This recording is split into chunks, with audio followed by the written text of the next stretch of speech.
Hi guys, and welcome back to my channel. As you can see, we are not in my kitchen today. That's because today's video is going to be a little bit different. I wanted to share some of our awesome Vancouver adventures with you. So I've got a little vlog style video. It's my first one, so bear with me. We had an awesome trip to Vancouver. It was super safe. We had delicious food. Went on some outdoor adventures. So stay tuned for those, and hopefully you'll be able to get some inspiration for next time you're able to visit Vancouver. If you want the inside scoop on all of the restaurants that we visited, make sure that you follow me on Instagram. They saw it first, all the different restaurants.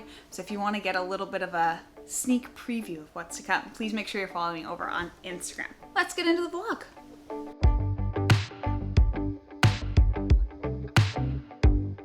Okay, I think it's recording. Where are we going today, baby? We finna explore Yeah, where are we finna explore? Vancouver. You excited? Check out the view. Except it's okay. cloudy right now. But imagine not cloudy. Our first full day in Vancouver, we went to the Granville Island Public Market. It's super famous. It's got a little bit of everything. So many birds. Birds are way too cool. It's so cool. The Fraser Valley Salad and Juice stall had amazing fresh food. We got the biggest shrimp roll I've ever seen, a Vietnamese chicken salad, and some fruit and veggie juices. They were amazing. Looks good. Rick, that looks so good.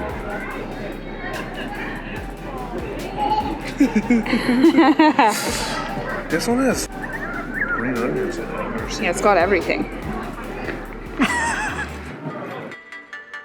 We did hit up this place called A Bread Affair, which was a local bakery. We got some amazing scones with raspberry yuzu, blueberry, and pepper jack. We even got this pastry called puffy cheese. Not sure what it is, but it was in fact delicious. We picked up some various goodies, meats, cheeses, fresh fruit, and baked goods to bring back to the hotel. Now, our very first morning, I ordered some takeout breakfast from Forage. I'd heard amazing things, and I thought, why not give it a shot? We first tried the salted egg yolk French toast. Yes, that's right. Inside the French toast was some amazing salted egg yolk. It was topped with fresh fruit, homemade Nutella, some boba, because why not?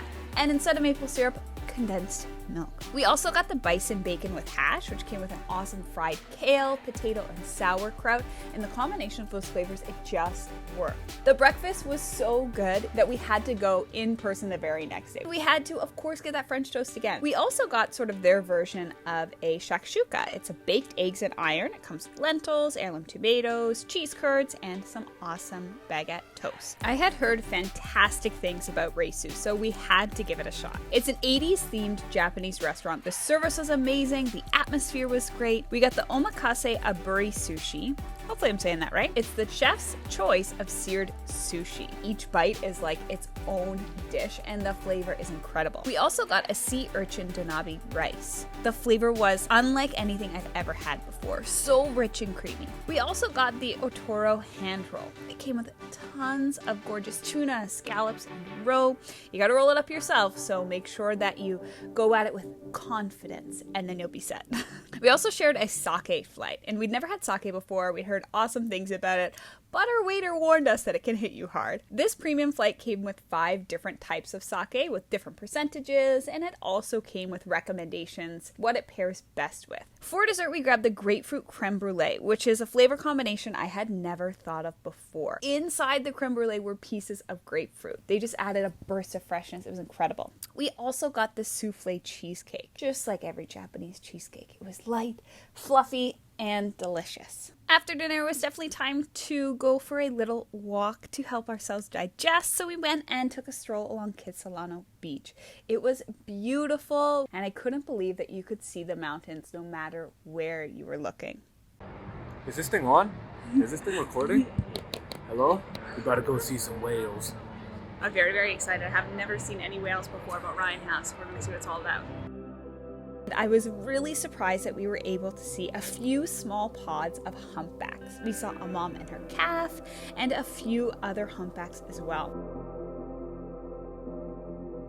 They are enormous and majestic. It was just a crazy experience to be able to see so much wildlife.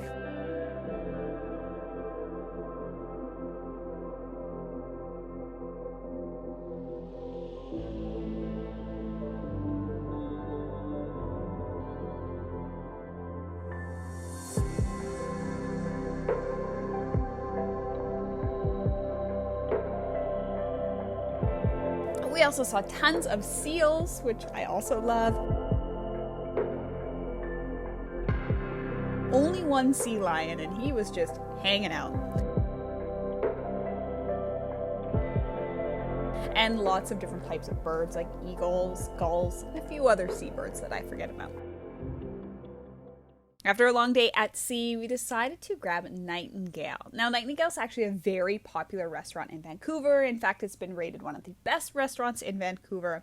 So popular, in fact, that I was not able to get a reservation the week that we were there. However, they do takeout. We got the pork belly, which comes with some apricots, some beautiful mustard vinaigrette and barbecue sauce, watermelon salad with whipped feta, and my two favorite dishes that we got there were for sure the chorizo pizza, which comes with pickled shishitos and honey. What a combination. And the Brussels sprouts. We had a fantastic fresh vinaigrette on top and some furikake.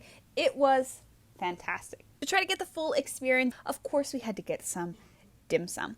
We went to Empire Seafood, which I couldn't believe had a line on a Tuesday morning, but they did.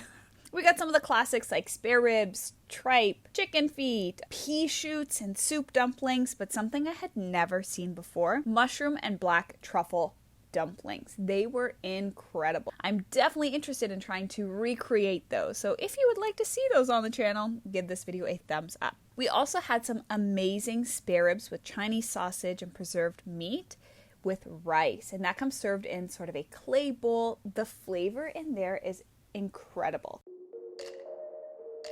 Second touristy spot was the Capilano Suspension Bridge. Admittedly, I don't think either of us are big fans of heights, but this was just such a great experience, I had to do it. So once you're at Capilano Suspension Bridge, there is the one main bridge that you have to cross in order to go visit many of the other attractions in the park.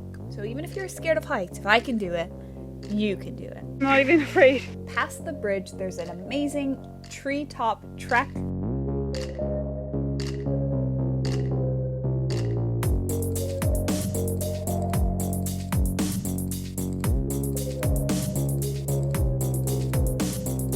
The views were incredible. We saw some wildlife.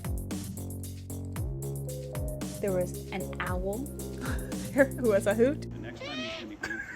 And then, of course, once you've done the tour, you have to cross the bridge one more time. We were able to get across and then do the cliff walk, which was also incredible. Great views, and I would highly recommend.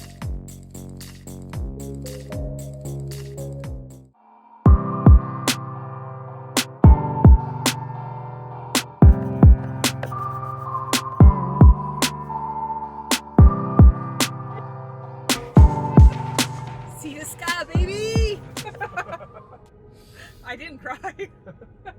Then we headed off to Horseshoe Bay. What a beautiful, quaint little town. It was amazing to go see. We'd heard great things about Trolls Fish and Chips, and when in BC, you have to have as much seafood as possible.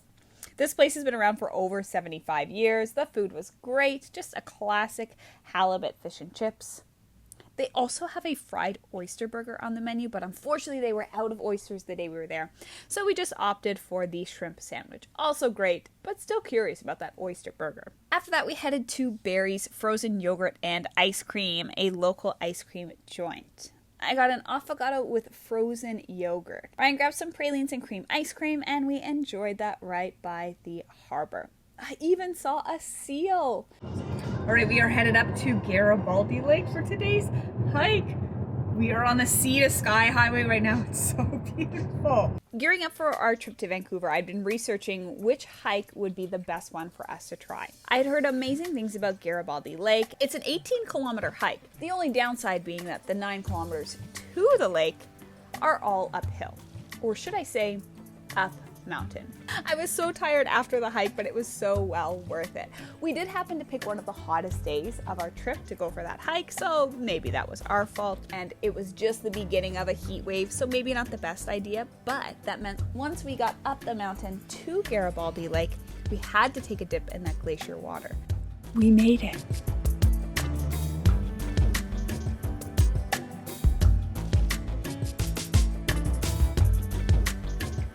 It was cold, but so refreshing and definitely worth it. Since we were already north of Vancouver, we ended up going to Araxi for dinner. I heard of this place on Hell's Kitchen. Big Hell's Kitchen fans. We of course had some oysters, as it is an oyster bar. And for our mains, we shared the duck breast and venison loin. The duck comes with bok choy, a chive pancake, nori potato chips, and pea shoots, all topped with a beautiful soy sesame vinaigrette. The venison loin was by far our favorite dish at Araxi. It came with carrot and Swiss chard ravioli, confit Okanagan cherries, and roasted carrots. It was the best venison I've ever had. The last full day there, it was 36 degrees Celsius that day, so of course we made a quick trip to English Bay. Our final dinner in Vancouver was at Miku, which is right near Canada Place. We started off our dinner with some hamachi carpaccio and some danban chicken. The chicken was lightly fried and crispy, served with an amazing homemade tartar sauce and some Asian slaw. If you've never been to Miku before, I highly recommend trying out their signature selection. That's what our waiter recommended to us, and it was incredible. You get 10 pieces of sushi. It comes with nigiri, sushi rolls, as well as their signature aburi sushi. Now the aburi sushi is actually pressed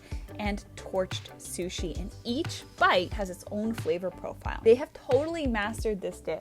For dessert, we got the green tea opera, which is their signature dessert. This dessert is made of green tea genoise, matcha buttercream, dark chocolate ganache, azuki bean cream, hazelnut wafer, and it comes served with matcha ice cream. It takes 72 hours to make and is incredible. We also tried their caramel meringues with chantilly cream, and that was incredible as well. The sugar work was beautiful, the meringues were light and fluffy, the cream was rich. Overall, Miku was a fantastic experience. Thank you so much for watching today's video. If you did like it, please don't forget to like and subscribe, and you can leave a comment down below. What do you want to see me make next in my kitchen? I promise next week will be a cooking video. If you have any recommendations of other places to visit in Vancouver, comment down below. And until next week, I will see you guys then. Bye guys!